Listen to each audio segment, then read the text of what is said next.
Okay, हमने ZnO मिल गया, zinc oxide मिल गया, जिंक ऑक्साइड को नहीं फिर से कार्बन हीट किया, से कार्बन ने से रिएक्शन की है, उसमें हमारा सब जगह कार्बन प्रेजेंट है। ठीक है, दोबारा हमने इसको हीट किया, हीट करने पर क्या ZnPO मिल गया और CO कार्बन मोनोऑक्साइड सो गैस के फॉर्म में निकल गया। राइट, इस तरह से हमें मिल जाता है क्या, जिंक। आपने समझा रोस्टिंग और कैल्सिनेशन। पॉइंट कौन सा था हमारा, थर्ड वाला activity metals in the middle of the activity series में। मतलब इस मिडल एक्टिविटी सीरीज की जो मेटल्स होती हैं उनको हम कैसे फाइंड करते हैं, दो मेथड से, रोस्टिंग और कैल्सिनेशन मेथड से। रोस्टिंग में मैक्सिमम क्वांटिटी में ऑक्सीजन प्रेजेंट होती है और कैल्सिनेशन में लिमिटेड ऑक्सीजन प्रेजेंट होती है। इस तरह से हम इन मेटल्स को फाइंड कर लेते हैं इनके ऑयल से। और चीज एक चीज और ध्यान रखना पड़ेगा, रोस्टिंग में हमेशा सल्फाइड ऑयल का यूज किया जाता है और कैल्सिनेशन में कार्बोनेट ऑयल्स का यूज किया जाता है।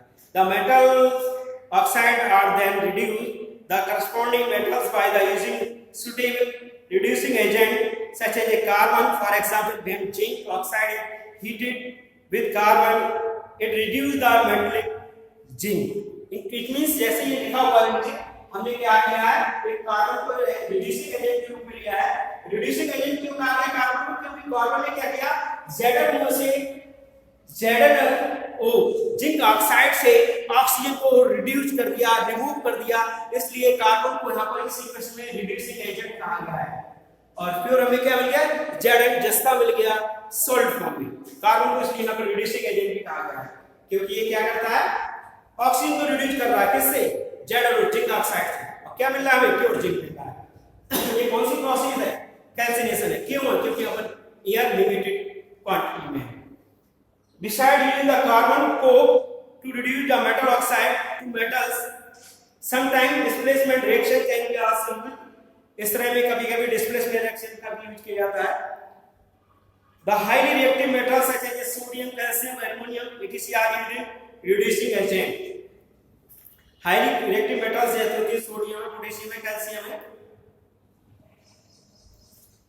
ध्यान से सुनिए और समझिए।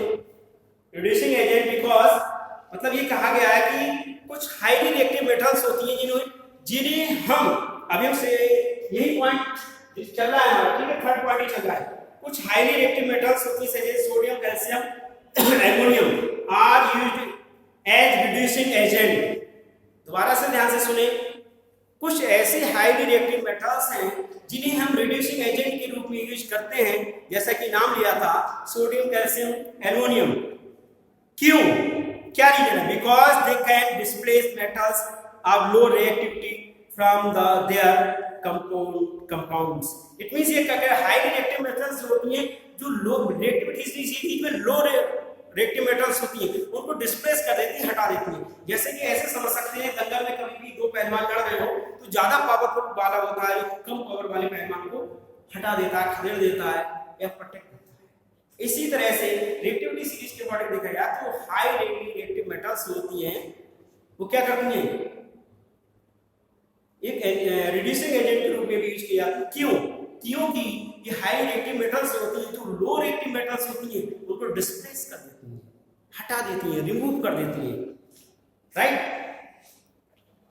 किसे, उसके कंपाउंड से, क्योंकि कंपाउंड जो सिंगल नहीं होता, इसमें कम से कम 2 या more than 2 metals non metals मिलकर कंपाउंड बनता है। तो ये क्या करती हैं, highly reactive metals low reactive metals को वहां से डिस्प्लेस कर देती हैं, हटा देती हैं। एग्जांपल के थ्रू बताएंगे आपको भी, एग्जांपल भी लिख रहा हूं मैं। For example, when magnesium dioxide heated with aluminium powder, अगर आप मैग्नीशियम डाइऑक्साइड को एल्युमिनियम पाउडर के साथ में हीट करेंगे तब देखिए आपको इसका बारे में पता लगेगा। इस एग्जांपल के बारे में लोग यार The following reaction क्या होगी, 3M3M1O2। ये किस फॉर्म में, सॉल्ट फॉर्म में।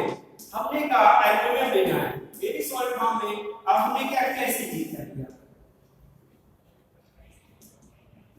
हीट कर रहा हूं मैं। देखिए आप किस तरह से डिस्प्लेस करेगा, मैं इसको हीट कर रहा हूं। दोनों सॉल्ट फॉर्म में MnO2 मैग्नीशियम ऑक्साइड है और एल्युमिनियम है, दोनों को हीट किया, देखिए कौन इसको डिस्प्लेस करेगा। यहां लिखेंगे हम 3Mn, ये लिक्विड फॉर्म में मिलेगा, प्लस 2Al2O2, ये सॉलिड फॉर्म में, और प्लस कुछ चीज और बता हुआ है इसमें, ध्यान से देखिए जरा सामने इस चीज को। हमने रिएक्शन कराई है मैग्नीशियम ऑक्साइड की एल्युमिनियम से, दोनों ही सॉलिड फॉर्म में, दोनों को मिक्स करके हमने दोनों को हीट किया है। तो हम देखेंगे after heating we find liquid form में हमें मैग्नीशियम मिलेगा, Mn मिलेगा, लिक्विड फॉर्म में हमें क्या मिलेगा, Mn मिलेगा, राइट। ये मैग्नीशियम नहीं है, मैंगनीज है, ध्यान रखना क्या है, ये मैंगनीज है। मैं मैग्नीशियम बोल गया था, कभी मेरे दोबारा देखना पड़ा इसमें, और फार्मूला ये मैंगनीज का है। जब हम मैंगनीज ऑक्साइड है ये, राइट, इसकी एल्युमिनियम से रिएक्शन कराएंगे, मैग्नीशियम बोल रहा था, मैंगनीज ऑक्साइड है, एल्युमिनियम से रिएक्शन कराएंगे। आप यहां देखें कौन इसको डिस्प्लेस कर रहा है, तो मैंगनीज को लिक्विड फॉर्म में मिलेगा और 2Al2O ये सॉलिड फॉर्म में, और हीट निकलेगी। इट मींस अगर हम देखें रिएक्टिविटी सीरीज में, तो एल्युमिनियम जो है वो ऊपर मिलेगा, किससे, Mn से, मैंगनीज से ऊपर मिलेगा।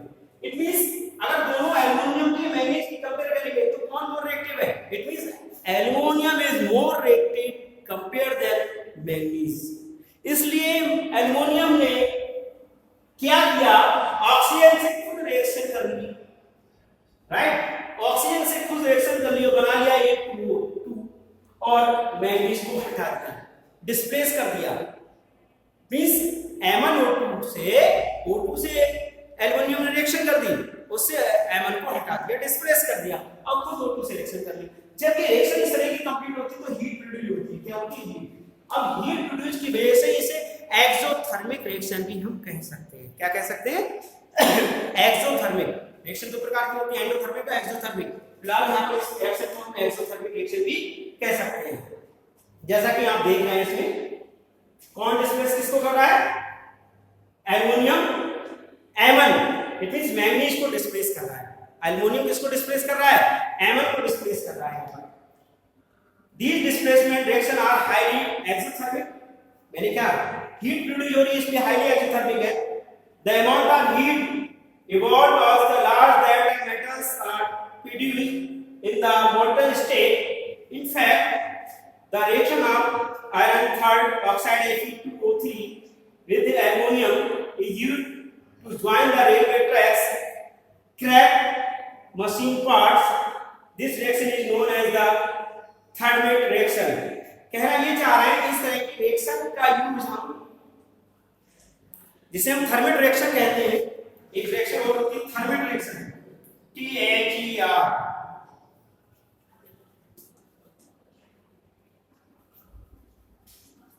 रिएक्शन, इस रिएक्शन का यूज हम रेलवे ट्रैक को सेकेंगे, रेलवे ट्रैक भी कभी-कभी ब्रेक हो जाते हैं, टूट जाते हैं, उनको जोड़ने के लिए भी यूज करते हैं, या फिर किसी भी मशीन के जो पार्ट होते हैं वो ब्रेक डाउन हो जाते हैं, उनको जोड़ने के लिए इसका ही यूज किया जाता है थर्मल रिएक्शन का। कैसे आप देखिए इसको, फॉर एग्जांपल रिएक्शन के थ्रू Fe2O3 ये सॉलिड फॉर्म में है, राइट, किससे जोड़ेंगे, अटैच करेंगे एल्युमिनियम से, 2Al, ये भी सॉलिड फॉर्म में, दोनों की रिएक्शन कराएंगे, क्या बनेगा 2Fe, ये लिक्विड फॉर्म में होगा, और प्लस Al2O3 ये हमें सॉलिड फॉर्म में मिलेगा, प्लस ये लिक्विड। इस तरह की रिएक्शन, इस तरह से हम रेलवे ट्रैक से टूट जाते हैं, ब्रेक डाउन हो जाते हैं, उनको जोड़ देते हैं, या किसी भी मशीन का कोई पार्ट ब्रेक डाउन हो जाता है, टूट जाता है, उसे भी हम जोड़ देते हैं, right. Next one, fourth point,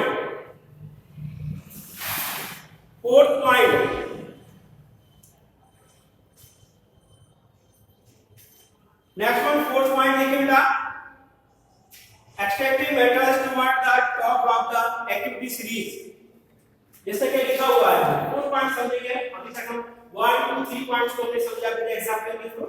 अब आप फोर्थ पॉइंट समझेंगे। Activity method toward the top of the activity series. मतलब आपने एक्टिविटी सीरीज में आप देखा होगा तो टॉप पे मेटल्स थी, मोर रिएक्टिव मेटल्स इसे हम कहते हैं, जैसे पोटेशियम, सोडियम, अमोनियम, ईटीसी। इनको कैसे फाइंड करेंगे हम, इनको कैसे प्राप्त करते हैं उनके ओएच से। तो फोर्थ पॉइंट देखें,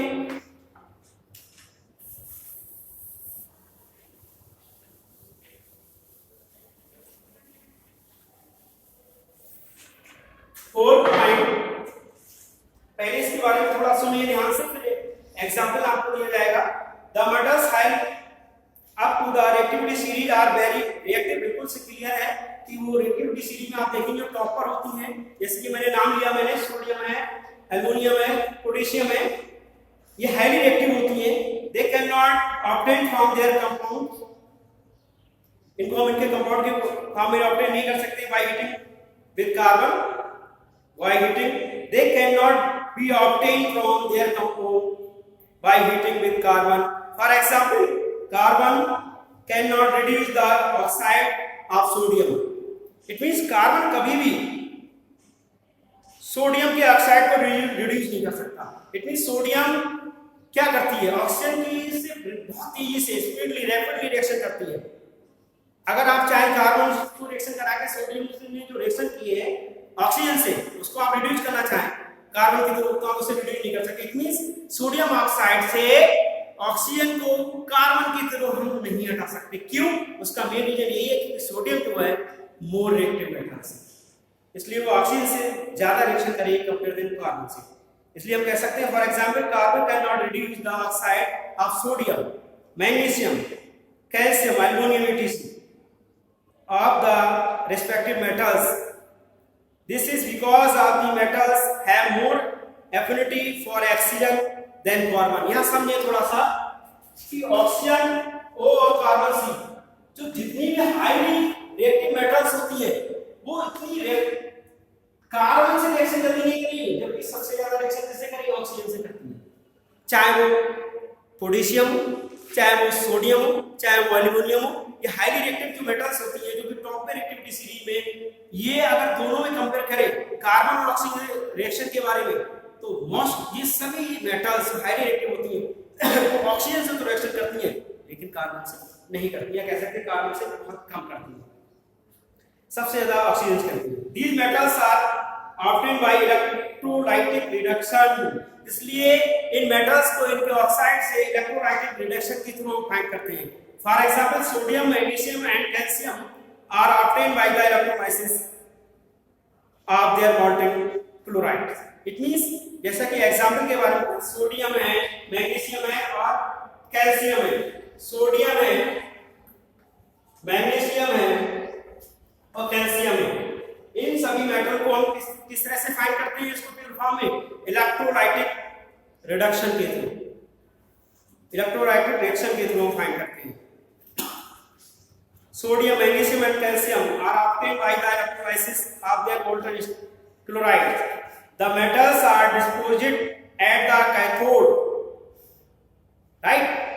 ये जो मेटल्स होती हैं जब इलेक्ट्रोलाइसिस प्रोसेस करते हैं ये कहां डिपॉजिट हो जाती है, कैथोड पर। कैथोड पर कैसा चार्ज होता है, नेगेटिव चार्ज होता है। कैथोड पर कैसा चार्ज होता है बेटा, नेगेटिव चार्ज होता है। Wherever chlorine is liberated by the anode, और जो इम्प्योरिटीज होती है, जो क्लोरीन होती है, वो कहां चली जाती है, एनोड पर। एनोड पर कैसा चार्ज होता है, एनोड पर पॉजिटिव चार्ज होता है, या फिर एनायन या कैटायन में कह सकते हैं। तो कैटायन पर प्लस चार्ज होता है, एनायन पर माइनस चार्ज होता है। ऐसे ही कैथोड पर नेगेटिव चार्ज होता है और एनोड पर पॉजिटिव चार्ज होता है। रिएक्शन जैसे कि आप देख सकते हैं, इसको इस तरह से समझ सकते हैं। एट कैथोड, कैथोड में जैसे Na प्लस E क्या हो जाएगा आपका, राइट। अगर एट एनोड पे देखेंगे लोग क्या 2Cl माइनस चार्ज, ये क्या मिलेगा हमें Cl2 और प्लस 2। इस तरह से हम इसको समझ सकते हैं। एनोड और कैथोड के माध्यम से एनोड पे कैथोड पर डिपॉजिट हो जाती है।